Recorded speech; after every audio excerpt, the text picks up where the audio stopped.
Hello, welcome back to my channel. ఆహారం, ఆరోగ్యం, అలవాట్లు.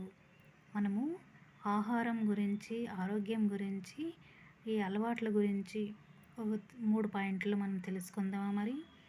ఒకటో పాయింట్ వచ్చేసి, రాత్రి సమయంలో రాగి పాత్రలో నీరు ఉంచి ఆ నీటిని పరగడుపున సేవించడం వలన జీర్ణ సంబంధ సమస్యలు తొలగి ఆరోగ్యం చేకూరుతుంది. రెండవ పాయింట్కి వెళ్దామా ఇప్పుడు.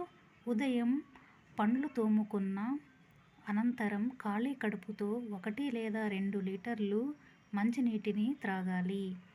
ఇప్పుడు మూడవ పాయింట్కి వెళ్దామా. ధర్మో రక్షితి రక్షితః. ధర్మాన్ని నువ్వు రక్షిస్తే ధర్మం నిన్ను కాపాడుతుంది. సూచన వచ్చేసి, అనుభవజ్ఞులైన గురువుల పర్యవేక్షణలో వారి సలహాలతో యోగ సాధన చేయటం మాత్రమే ఎల్లవేళలా మంచి ఫలితాన్ని ఇవ్వగలదు. ఈ విధంగా మనము మంచి అలవాట్ల గురించి, ఆరోగ్యపు అలవాట్ల గురించి మనం నేర్చుకున్నాం కదా. థ్యాంక్ యూ అందరికీ విన్నందుకు.